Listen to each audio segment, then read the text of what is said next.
The sun was barely rising when I found myself sitting in front of Jonathan again. It felt like a lifetime had passed since we were married, since I had thought that I could never live without him. But here I was, holding a check for $1 billion, not for myself, but for something far bigger than just money.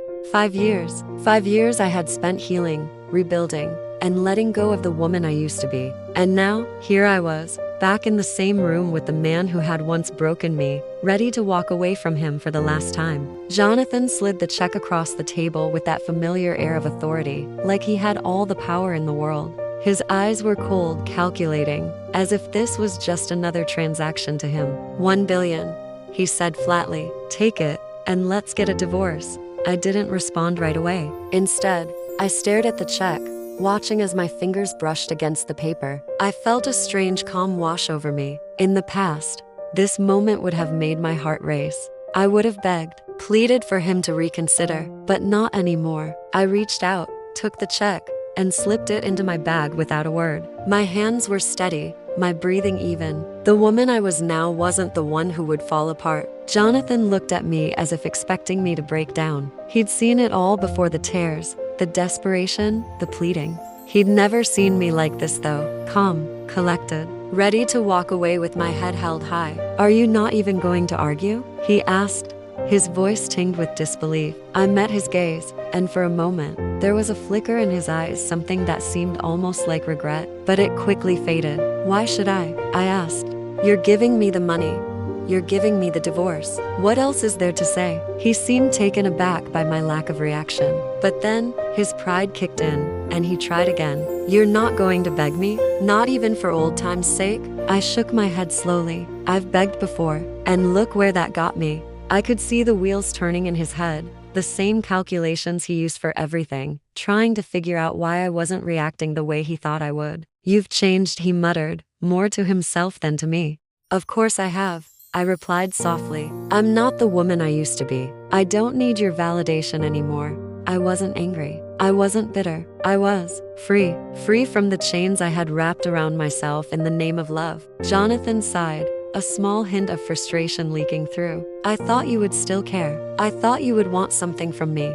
A final plea, a last-minute change of heart. Something. I stood up, straightening my shoulders as I walked toward the door. Well, you thought wrong, I said quietly, my back to him now. This time, I'm walking away with everything I deserve, and you'll never see me again. I could hear him calling out to me as I left, but I didn't turn around. Not this time. There was nothing left to say. I stepped out into the crisp air, feeling the weight of the past 5 years lift off my shoulders with every breath. It was done. The divorce, the check, the man who had once been my everything, all of it was finally behind me. But the more I thought about it, the more I realized that this wasn't just about the divorce. It wasn't just about him and me. It was about justice, about reclaiming my life. I had been trapped in a cycle of fear and self-doubt for so long. Jonathan had made me believe I wasn't worth anything without him, that I would never survive without his approval. But look at me now. I hadn't just survived. I had thrived.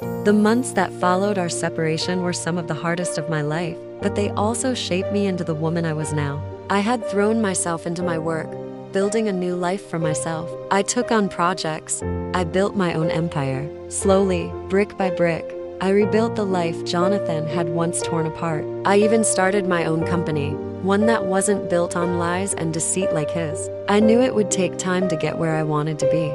But with each day, I could feel myself getting closer to the version of myself I had always dreamed of being. But the check he gave me, it wasn't just money. It was a symbol of his failure to understand me, to underestimate me. It was his attempt to wash his hands of everything, of the years he'd spent controlling me, of the lies he'd told, of the secrets he'd kept. He thought $1 billion could make everything go away. Well, it didn't. The first call I made after leaving Jonathan's office wasn't to my lawyer, as most people would have assumed. It was to my best friend, Eve. We'd been through a lot together, and she was the one who truly understood the depth of my pain. But she also knew the strength that had come from it. She had been the one to push me when I was too weak to push myself, the one who told me I was worth more than I thought.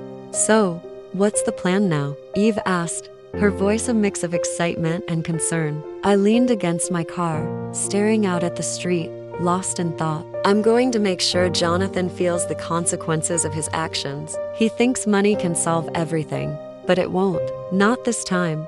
Wait, are you talking about revenge? She asked, her voice laced with caution. I smiled, though there was no humor in it. Not revenge, justice. He took so much from me, from us. He took my identity, my dignity, my future. He thought I would just walk away, and everything would be fine. But it's not. And now I have the chance to make sure he knows exactly what he's done.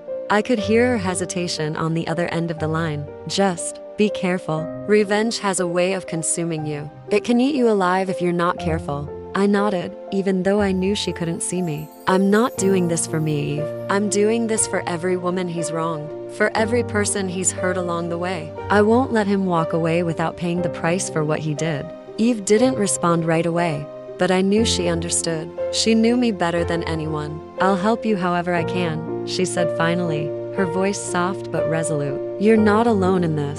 I thanked her before hanging up, my mind already racing through the next steps. The first order of business was simple: gather information. Jonathan's assets were vast, but I knew the one thing he never counted on was me. He assumed that because he had all the power, all the control, I would simply fade into the background. What he didn't realize was that I had been paying attention to every detail while he was busy thinking I was nothing. The check for $1 billion had been a part of his attempt to wipe his conscience clean, to make it seem like he was the one who was being generous. But I knew better. This wasn't about generosity. It was about control. He thought he could offer me money and I'd walk away without a second thought. Well, it wasn't going to be that easy. The next few days were a blur of phone calls, meetings with my lawyer, and quietly gathering the evidence I needed. I reached out to a private investigator I had used in the past, someone reliable and discreet. They were able to track down the real details behind Jonathan's assets, including the money he'd been funneling into offshore accounts. There were millions hidden away, assets that should have been mine. But I wasn't going to just take what was mine. I was going to take everything from him. As I sat at my desk, reviewing the information the investigator had sent me, a strange sense of satisfaction settled over me. This was the moment I had been waiting for, the moment where the tables turned. Jonathan had believed that by giving me money, he could buy my silence. But all he had done was open the door to a much bigger plan. And now, it was time to execute it. I leaned back in my chair, tapping the edge of the desk with my fingers. The plan was in motion. There was no turning back now. The days that followed were filled with careful planning. I had already started the wheels turning, but now I needed to ensure every move was calculated.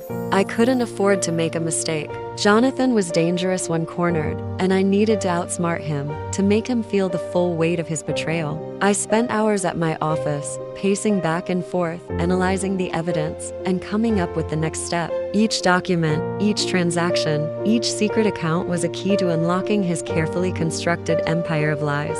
But it wasn't just about the money anymore. It was about power, control, and showing Jonathan that no amount of money could fix what he had broken. The next step was clear. I was going to go public with everything, every dirty secret he had kept hidden for years. But I couldn't just throw it all out there without preparing. I needed to make sure the right people knew, and more importantly, that it would have the biggest impact possible. I picked up the phone and called Eve again. Her voice was familiar, comforting, even through the tension. What's the next move? I need to get Jonathan where it hurts most, I said, leaning back in my chair. His reputation, his clients, his partners, they need to see who he really is. Eve was quiet for a moment, processing. You know this is going to ruin him, right? You won't be able to take it back once it's out. I know, I replied, my voice steady. But it's time. He took everything from me, Eve. My trust, my dignity, my future. He thought I would just walk away,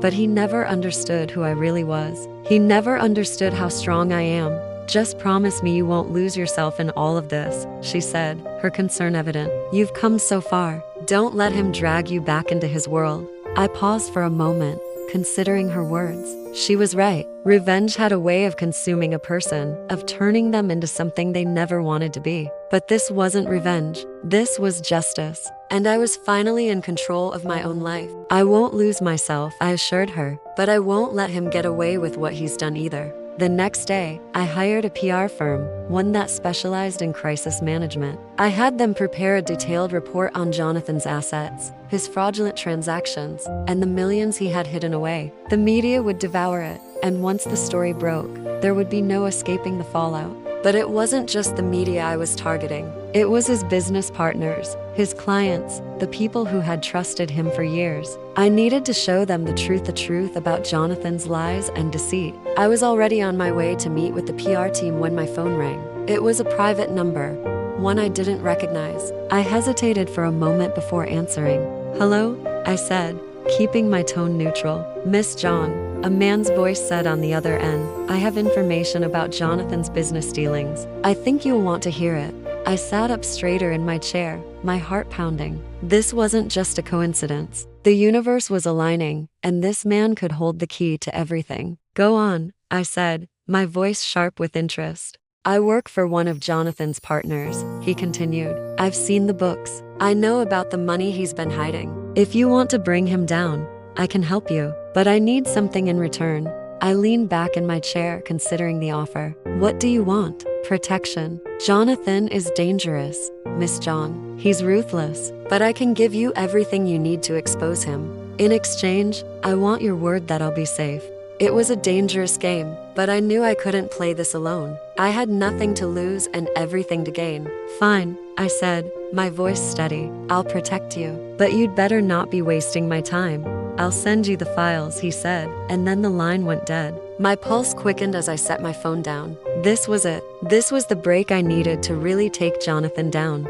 The information in those files would be the final piece of the puzzle. That afternoon, I met with the PR team. They had already prepared a strategy to release the information to the press in a way that would have the maximum impact. The media outlets would be ready to pounce the moment the story dropped. But before we could proceed, I received the files. The man on the phone had kept his word. As I opened them, my eyes scanned the documents quickly. There were bank statements, wire transfers, offshore accounts, all linked directly to Jonathan's company. It was more than I had expected. It was damning, but there was one document that caught my eye: a list of names. A list of high-profile clients who had been part of Jonathan's secret dealings. This was the real game changer. If I could expose them, if I could show the world how deep Jonathan's corruption ran, it would destroy him completely. I closed the file and looked at the PR team. "Prepare for the release," I said, my voice firm. "Make sure every major outlet gets this. We go public tomorrow." The next morning, the story broke. The impact was immediate. The phone didn't stop ringing, and the flood of messages and emails was overwhelming. It was as if the world had suddenly turned its eyes on Jonathan, and everyone wanted a piece of the story. News outlets, social media, business forums, all were buzzing with the shocking revelations about his hidden assets, fraudulent transactions, and the web of lies he had woven over the years. Jonathan's phone was probably ringing off the hook too, but I couldn't bring myself to care. This was the price of his betrayal, and it was time for him to pay. I spent the entire day watching the media coverage unfold. The story was everywhere, and for the first time in years, I felt like I was finally in control of my own narrative. The woman who had once been desperate for his affection, the woman who had begged him to love her, was now standing tall, watching as the world saw Jonathan for who he truly was: a liar, a cheater, and a fraud. As the day wore on, I began to notice something that sent a shiver down my spine. Jonathan wasn't responding publicly to the accusations. No statement, no apology, not even a comment. It was as if he had gone silent, retreating into the shadows like a man who knew his empire was crumbling. That's when I realized the truth. He wasn't just worried about his reputation, he was terrified of what was coming next. He didn't have the strength to fight back. Not now, not when everything he had worked for was falling apart. It was over for him. I thought back to everything that had happened: his infidelity, his manipulation, his complete disregard for me, and everything we had built together. And now, with all the evidence in the world, I was finally free. But there was still one more thing to do. I picked up my phone and dialed the private investigator's number. "You've been following Jonathan's every move, right?" I asked, my voice calm but filled with purpose. "Of course," the investigator replied. "What do you need?" "I need everything, every scrap of evidence he's been hiding, every shady deal he's made. I need to hit him where it hurts most, his business partners. I want them to see who they've been dealing with all these years. There was a pause on the other end of the line. Are you sure you want to go this far? I didn't hesitate. He's been doing this for years. It's time someone held him accountable. And I am the one who is going to make sure he never gets away with it again. The investigator agreed to gather all the additional information I needed. With every move, I felt like I was taking back pieces of my life, piece by piece, until I had it all. It wasn't just about the money anymore. It was about justice, about showing everyone that they couldn't take advantage of me without consequences. I spent the next few days building the final pieces of my plan. I was no longer just a woman trying to survive a broken marriage. I was a woman taking control, reclaiming her life, and turning the tables on the man who thought he could get away with everything. The files came through, and with them, more secrets, hidden investments, blackmail, shady business deals that had kept Jonathan afloat for years. The files detailed every person he had manipulated, every client he had betrayed, every deal that had been built on lies. It was worse than I had ever imagined. But what stood out the most were the emails. Emails between Jonathan and his business partners, discussing how they had been hiding assets and laundering money. It was all there, laid out in black and white. With this, I knew it was time for the final push. I called my lawyer, and together, we prepared a legal strategy that would ensure Jonathan would pay for every single crime he had committed. We filed for an injunction, freezing all his remaining assets. The media coverage was only the beginning. Now it was time to hit him where it hurt most, his business. But there was more. The piece de resistance, the wedding, the one Jonathan had been planning with Tess all along. I couldn't let him walk away from this unscathed, not when he thought he had a clean slate. He would go public with Tess, and they'd live their happy little life, free from the consequences of their actions. Not if I had anything to say about it. The night before the wedding, I made a decision. I was going to attend. I wasn't just going to sit back and let him have his moment of triumph. I was going to show up, not as the ex-wife who was left behind, but as the woman who had everything he could never have again: strength, power, and control. I arrived at the venue dressed in a sleek black dress, a bold choice for someone who was technically no longer part of the picture. I didn't care. This was my statement, my way of showing the world that I wasn't going anywhere. Jonathan had taken so much from me, but tonight, I was going to take back the final victory. As I walked into the grand ballroom, my eyes immediately found Jonathan. He stood at the front, looking every bit the part of a successful man, tall, confident, with Tess by his side. Tess wore a radiant smile, clearly in love, clearly oblivious to what was about to unfold. Jonathan saw me then. His face went pale, his hand instinctively reaching for Tess's, as if trying to hide behind her. I could see the panic in his eyes, but I didn't let it faze me. I walked straight to the front of the room, my heels clicking loudly against the marble floor. The guests turned to look at me, whispering. I smiled, but it wasn't a smile of warmth. It was the smile of a woman who had just claimed victory. Jonathan, I called, my voice carrying across the room. It's time we talked about those hidden assets, don't you think? The room fell silent. Every eye was on me as I approached the front, my heels clicking against the polished marble, each step making my heart beat just a little faster. The confidence I felt in that moment was intoxicating, and the look on Jonathan's face made it even sweeter. He couldn't hide the panic behind his composed exterior. Tess, standing beside him, had no idea what was coming, her smile faltering as she sensed the shift in the atmosphere. Jonathan tried to regain his composure, taking Tess's hand tighter as if to shield her from what was about to unfold. But I wasn't here for her. I wasn't here for any of them. I thought I'd give you a gift before the wedding, I said, my voice steady and cold, the room hanging on to my every word. A little reminder that not everything can be bought. Jonathan's expression turned to one of forced calmness, but it didn't fool me. He had no idea what I was about to do, and I loved the tension hanging in the air. I could feel his heart rate quicken, his breath shallow. But I wasn't done yet. I took a deep breath, holding his gaze as I addressed the guests who had gathered to celebrate what they thought was a new beginning for him. You all know Jonathan as the successful real estate mogul, the man who's built an empire, right? I let the question linger in the air, watching as several of the guests exchanged curious glances. But what most of you don't know is that the empire he has built is built on lies, fraud, manipulation, and the lives of those he's destroyed along the way. A murmur rippled through the crowd, and I could see Tessa's face tighten. the realization slowly dawning on her. She looked between me and Jonathan, her eyes filled with confusion and disbelief. Jonathan's grip on her hand tightened even more, but he didn't say anything. He couldn't. You see, Jonathan thought he could buy me off with a check. I continued, my voice cold, controlled. $1 billion to wipe away 5 years of betrayal, deceit, and manipulation. I let the words sink in. But it doesn't work like that. No amount of money can fix what you've done. Jonathan's face was growing redder by the second, and his jaw clenched as if he were fighting the urge to shout at me, to stop me from exposing him. But I wasn't going to let him. Not now. Not ever again. I turned to face the guests, spreading my arms out as if presenting the evidence for all to see. Do you all know how Jonathan built his fortune? By cheating, by hiding millions, by transferring assets behind everyone's back. I looked back at Jonathan. He thought he could get away with it, but the truth always comes out.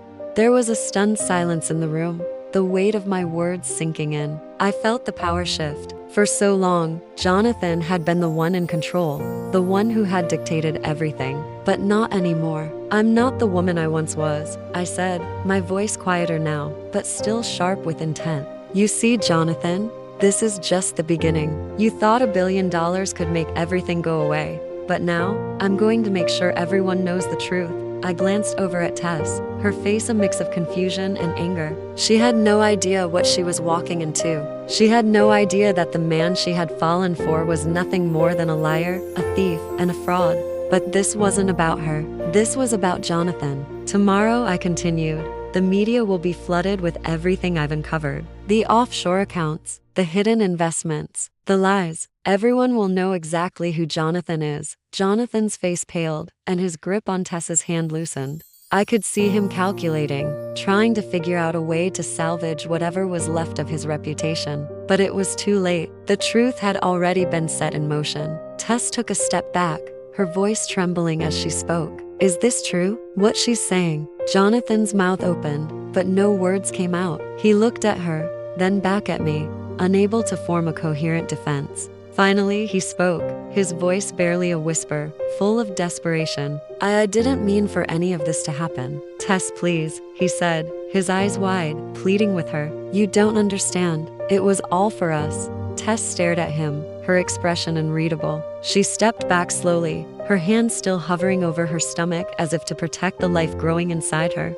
But it wasn't enough to shield her from the truth. I'm done, Tess whispered. I can't do this. And with that, she turned and walked away, leaving Jonathan standing there, exposed and alone in front of everyone. The room was silent. Every person present was watching the scene unfold, some with looks of pity, others with judgment. Jonathan stood frozen, unable to move, his world crashing down around him. It was beautiful. It was justice. I turned to leave, but as I did, I heard him call out to me, Ray Jong, wait. I didn't turn around. I couldn't. I had already given him everything he deserved. The room was still in a state of shock, but I knew I had done what I came to do. I had exposed Jonathan for who he truly was, nothing more than a man who thought he could hide his sins behind a fortune. But that fortune wouldn't save him now. As I walked out of the ballroom, I felt a strange sense of peace. This wasn't the end, not for me. It was just the beginning. The beginning of a life I could finally call my own. And I knew, deep down, that this was the moment where everything changed. The next few days felt like a whirlwind, and in the midst of it all, I found myself standing on the precipice of something I hadn't fully prepared for, freedom. It wasn't just the money, or the power I had reclaimed. It was the sense of peace that slowly began to settle in my heart, the weight of years of doubt and pain finally lifting. I watched, almost attached, as Jonathan's world crumbled around him. The press coverage was relentless, his business partners dropping him one by one. The phone calls came in, one after another, from people I hadn't spoken to in years. They all had their opinions now, their judgments, but it didn't matter to me. I had already taken back everything I needed. And now, it was time to truly move on. Yet, as I sat in my apartment, I realized something. This wasn't just about what Jonathan had done to me. It was about the fact that I had let him.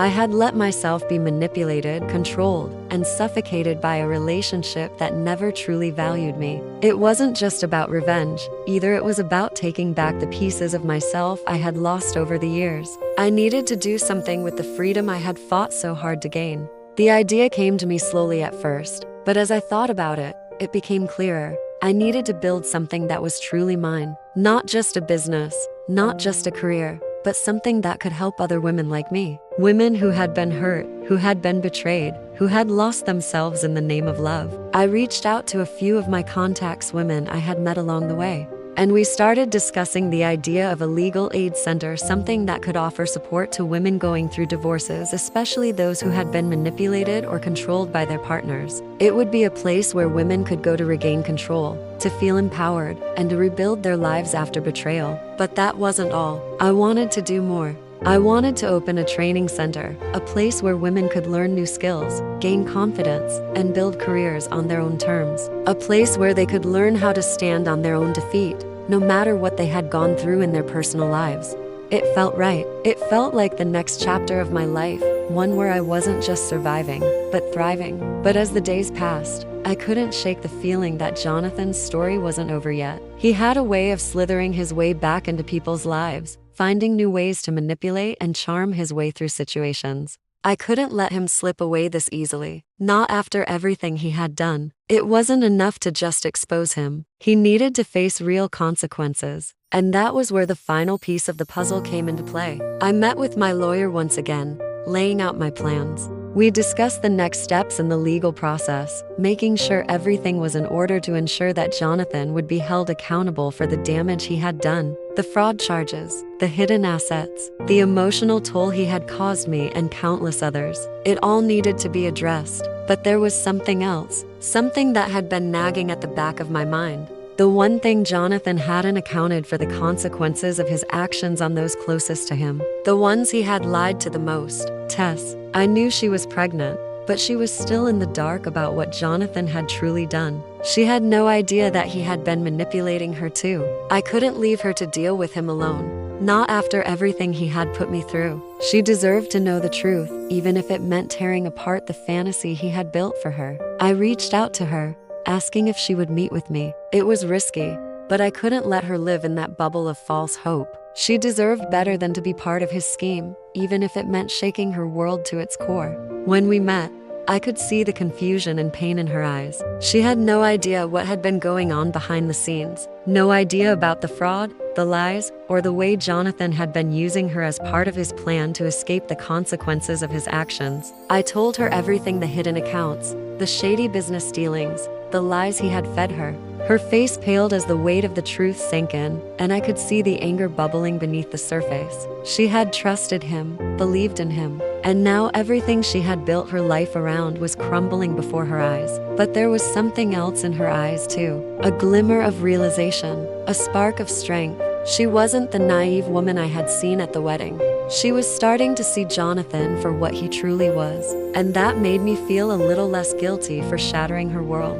I didn't want to hurt you, I said softly, my voice filled with empathy. But you deserve the truth. You deserve to know who Jonathan really is. She nodded slowly, her tears falling silently as the truth hit her. I don't know what to do, she whispered. You're not alone, I replied. I'm here for you. And together, we'll make sure he pays for everything he's done. It was the first time I had seen Tess as a person, not just a pawn in Jonathan's game. And in that moment, I knew I had done the right thing. I wasn't just fighting for myself anymore. I was fighting for her too. It was time to take everything Jonathan had worked for and destroy it. But this time, I wouldn't be the one left broken. I would be the one left standing. The next few days felt surreal. Jonathan's world was crumbling faster than I had anticipated. His business partners were pulling out left and right. The public scandal was reaching its peak, and his once glamorous lifestyle was starting to look more like the house of cards it always was. But as satisfying as it was to watch, something else stirred within me, a desire for more than just his downfall.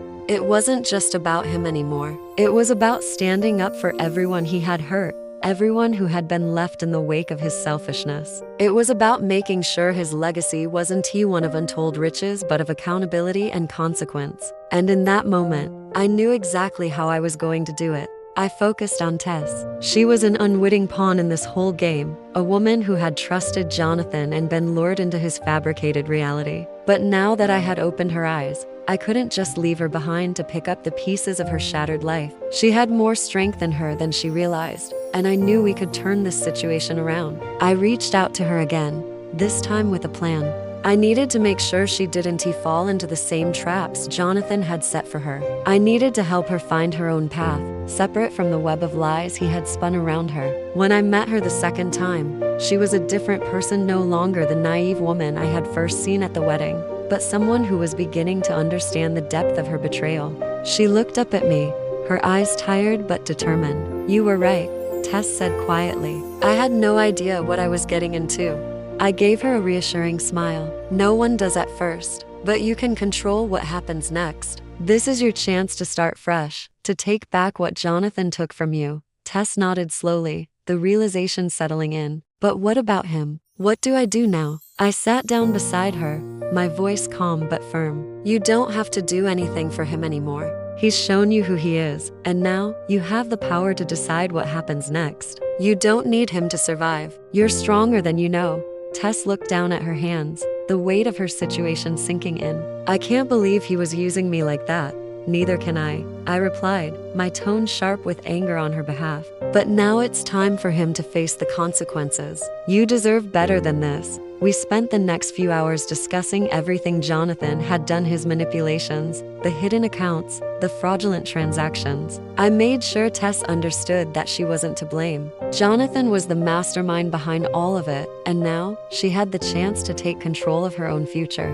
Before she left, I handed her a small envelope. Inside was a check for a significant amount of money, a gift of sorts, to help her get back on her feet. It wasn't charity, it was compensation, and it was something she could use to build the life she deserved, without Jonathan holding her back. "Take it," I said, pressing the check into her hands. "Start over. You have a chance now. Don't waste it." She hesitated for a moment before accepting it, her eyes filled with gratitude and something else, resolve. "Thank you," she whispered. As she walked away, I couldn't help but feel a sense of pride, not just for what I had accomplished, but for what Tess was about to do. She was no longer just a part of Jonathan's world. She was her own person, capable of making her own decisions. And as for Jonathan, he was on the verge of losing everything. His reputation was in tatters, his business was on the brink of collapse, and his personal life was a disaster. I had made sure of that, but even with all the chaos he was enduring,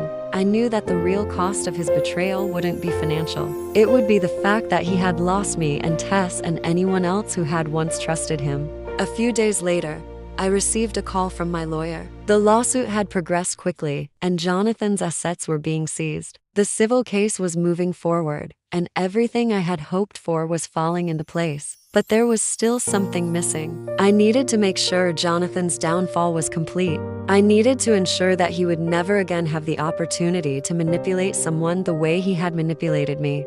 The final piece came when my lawyer presented me with an unexpected offer, an offer from Jonathan's lawyers. They wanted to settle. They were willing to offer a significant amount of money in exchange for dropping the charges and the lawsuit. I smiled as I listened to the offer. It was tempting, but I knew it was just another attempt at buying me off. I had already gotten everything I needed: justice, empowerment, and the closure I had longed for. The money didn't matter anymore. I declined the offer. Jonathan would have to face the consequences of his actions, not with a check, but with real, legal retribution. The moment I hung up the phone, I felt a rush of satisfaction. It was over. Jonathan had lost. But even in the midst of his collapse, I realized something important. I didn't need revenge to feel complete. What I had was so much more valuable. I had my independence, my strength, and my future. I thought about Tess again. She was the woman who had been stuck in the same cycle I had once been, entrapped by love, trapped by a man who saw her as nothing more than a tool to use. But now, she was free to make her own choices, free to build a life on her own terms. I was proud of her. As the days passed, I focused on my own projects. The Legal Aid Center was becoming a reality. The Skills Training Center was already receiving interest from women who were eager to change their lives. I had taken the ashes of my past and used them to create something beautiful, something that could help others. But there was still one thing left to do. I had to make sure the story was told. I had to share what had happened, not just for the sake of others who might find themselves in a similar situation, but for myself. I needed to write my own story, the story of a woman who had been broken but who had come back stronger, wiser, and more powerful than ever. And as I sat down to begin writing, I realized that this wasn't just the end of Jonathan's story. It was the beginning of mine. As I sat at my desk, the weight of everything I had gone through hit me once again. But this time, it wasn't the weight of sadness, loss, or regret. It was the weight of accomplishment, the weight of justice finally served, the weight of knowing that I had taken back what was mine and more. The cafe I had opened was bustling with activity, filled with the comforting hum of voices and the aroma of fresh coffee. My vision of building a space for people to connect, to heal, was starting to take shape. It wasn't just a cafe anymore. It was a symbol of everything I had fought for. A place where people, especially women, could come and find strength, support, and a sense of belonging. As I watched the customers come and go, I realized just how far I had come. A year ago, I had been broken, lost in the aftermath of betrayal. But now, I had a future. A bright, promising future where I could finally be myself, free from the chains that had bound me for so long. But even as I marveled at my own transformation, I knew there was still more to be done. There were still women out there who needed the same opportunity I had been given, the chance to rebuild, to start over, to live for themselves. That was why I had created the Legal Aid Center. That was why I was investing in programs to help single mothers, to give them the tools they needed to regain their independence. The phone call I received one morning was a reminder of how far-reaching my actions had been. It was from one of the women who had contacted the center for help. She was a single mother, struggling to break free from an abusive marriage. She told me how the services we provided had changed her life. How, for the first time, she felt like she had a voice, like she wasn't alone in the fight. "Thank you for what you're doing," she said through tears. "I never thought I could stand up for myself, but you've shown me that I can." I hung up the phone, a sense of fulfillment washing over me. This was it. This was the purpose I had been searching for, the reason why I had to endure everything I did. To help others, to give them a chance at a new beginning. But as gratifying as these moments were, the past had a way of creeping up on me. Every time I thought I had fully moved on, a reminder of Jonathan, or even Tess, would pop up. And today, as I sat at my desk, the thought of them gnawed at the back of my mind. I had moved on from Jonathan's betrayal, but I still couldn't shake the feeling that there was something unresolved between us. I had made sure he faced the consequences of his actions, but there was still that lingering sense of injustice. After everything he had done, was there something more I could do to ensure he never hurt anyone again? I shook my head, trying to push the thought away. Jonathan had been dealt with. The legal system had its course, and now he would have to answer for his crimes. But what about Tess? She had been a part of it all, and now she was left with the fallout. I knew she was rebuilding her life too, but I wondered if she was truly free of him, or if she still harbored some attachment to the man who had used her. The phone rang, pulling me from my thoughts. It was Eve. "Hey, how's the cafe going?" she asked with her usual cheerfulness. "It's going great," I said, smiling as I pictured the busy, welcoming space. "Better than I ever imagined." "That's amazing," Eve responded. "You've really turned everything around, Ray. I'm proud of you." "Thanks," I said, my voice soft with gratitude. "But I still feel like there's more I need to do." "Like what?" she asked, her curiosity piqued. I hesitated for a moment, then exhaled. "I don't know. It's just, Jonathan's gone, and Tess is trying to move on, but something about the whole thing still feels unfinished. I help them both see the truth, but I'm not sure Tess truly understands the extent of the damage Jonathan did. I want to help her, but I don't know if it's my place anymore." Eve was silent for a moment, and then she spoke. "You've done everything you can for both of them. You've helped Tess see the truth, and she's on her own now. It's not your job to fix what's broken in her life. You've given her the tools. It's up to her to decide what she does with them." I thought about her words for a moment, letting them sink in. "You're right, I can't fix everything. And maybe I don't need to." "Exactly," Eve said. "You've built your life. You've reclaimed your power. Now it's time to focus on you. Do what you're doing for all the women who need you. That's where your energy should go." I nodded, feeling the weight of her words settle in my chest. It wasn't about trying to fix other people's brokenness anymore. It was about continuing to build my own life, helping others as I had always wanted to, and using my experiences to create something meaningful. The next few weeks passed in a blur of activity. The Legal Aid Center grew in both size and impact, helping more women every day. The skills training programs I had envisioned were taking off, offering real opportunities for women to support themselves, gain independence, and rebuild their futures. And as for Jonathan, he continued to face the consequences of his actions. The fraud charges, the asset seizures, the public disgrace, it was all coming down on him in waves.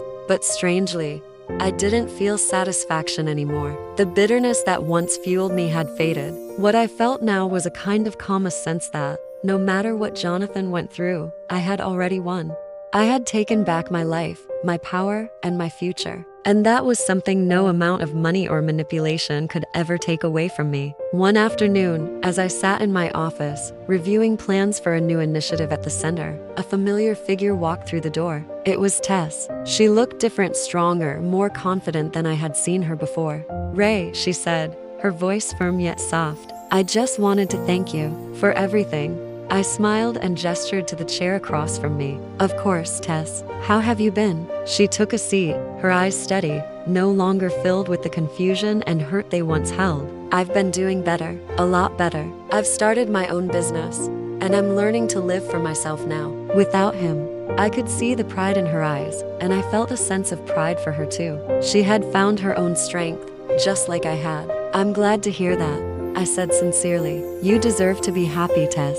You deserve to live a life free from him." Tess nodded, her eyes softening as she looked at me. "I know now what I've been missing, and it's not just about him. It's about me. I've spent so much of my life thinking I needed him, but now I see that I never did." I felt a swell of emotion in my chest. "You're stronger than you realize, Tess, and I'm proud of you." She smiled, the weight of the past lifting from her shoulders. "I'm starting to believe that too." And in that moment, I knew I had done the right thing. Not just for me, but for Tess, for every woman out there who had been taken advantage of, manipulated, or betrayed. I had helped her see the truth, and now she was on her own path, just like I was on mine. This wasn't just the end of Jonathan's story, it was the beginning of something much greater. The months that followed felt like a new era for me.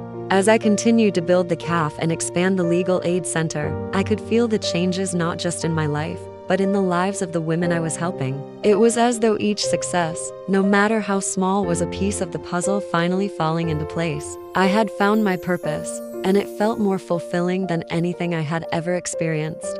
But even in the midst of this success, there were moments of reflection, times when I couldn't help but think back to what had been the darkness, the betrayal, the pain that had once consumed me. Yet, instead of resentment, I felt a sense of gratitude. I had come out of the fire stronger, more self-assured, and now I was helping others find their way through their own struggles. One evening, as I closed the CAF and began to tidy up for the night, I sat by the window, staring out at the city lights. It had been a long day, busy with consultations at the center and overseeing the new projects we were implementing. But there was a sense of peace in the quiet of the CAF. For the first time in years, I felt truly content with where I was in life. I had spent so much time running from my past, but now it was as if I had finally reconciled with it. Jonathan's actions, though painful, had been the catalyst for my growth. I had learned to stand up for myself, to trust in my own abilities, and to never let any one man or woman take away my worth. As I turned off the lights, preparing to leave for the night, I heard the familiar chime of my phone. It was a text from Eve, who had been my constant support throughout this journey. "Ray, I just wanted to remind you how far you've come. You've turned your pain into something beautiful, and I'm so proud of you. Keep going. The best is yet to come." I smiled to myself, feeling a warmth spread through me. Eve's words had always meant a lot, but now they held even more significance. She had been there through every dark moment, cheering me on when I thought I couldn't take another step. I sent her a quick reply, thanking her for always being there, before slipping my phone into my bag. Walking out into the cool night air, I felt a surge of confidence, the kind that comes from knowing you've fought for your happiness, and you've won.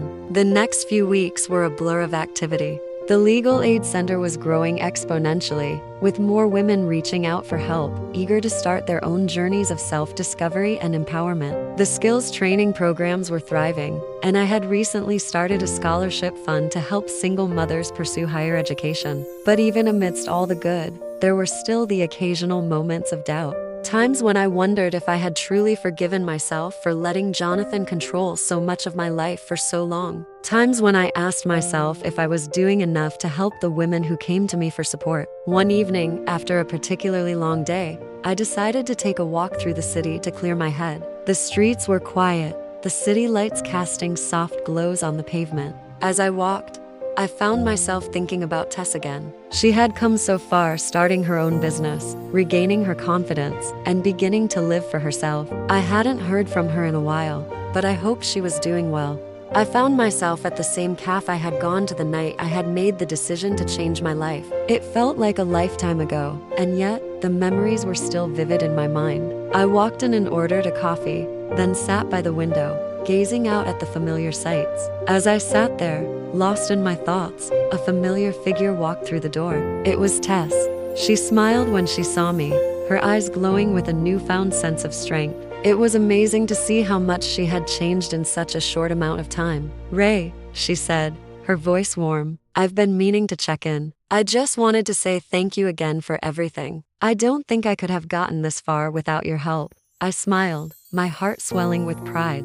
"Tess, you've done all the hard work. I just helped you see the truth." She nodded, sitting down across from me. "It wasn't just the truth you showed me," she said quietly. "It was that I could have a life without him, that I could be happy, independent, and strong. I didn't know how to do that before." I placed my hand on hers, a simple gesture that conveyed everything words couldn't express. "You've always had the strength inside you, Tess. You just needed someone to remind you of it." We sat in silence for a moment, both of us reflecting on how far we had come. Tess was a different person now, someone who no longer defined herself by her relationship with Jonathan. She had her own life, her own dreams, and that was something to be proud of. "How's everything going with the business?" I asked, breaking the silence. She smiled, her eyes lighting up. "It's doing better than I expected. I'm actually starting to think about expanding. I never imagined I could get this far." "You're doing amazing," I said, "and I'm proud of you." Tess leaned back in her chair, her smile soft but full of gratitude. "I couldn't have done it without you, Ray. You're the reason I'm here, the reason I'm not still stuck in that miserable life." I took a deep breath, feeling the weight of her words settle in my chest. It was moments like this that reminded me of why I had fought so hard for my own freedom. It wasn't just about me, it was about helping others find their way. "Promise me you'll keep going," I said, my voice steady. "That you'll never stop believing in yourself." "I promise," she replied, her voice filled with conviction. As we finished our coffee, I realized something important. The journey I had been on wasn't just about reclaiming my life, it was about helping others find their way too. Tess was just one of many women who had been through their own struggles, their own betrayals. But together, we were building something bigger than ourselves, something that would help others rise above the darkness they had been trapped in. I stood up, ready to face the future with a renewed sense of purpose. My work wasn't done, but I was more than ready for whatever came next. The next chapter was mine to write, and I would write it on my terms.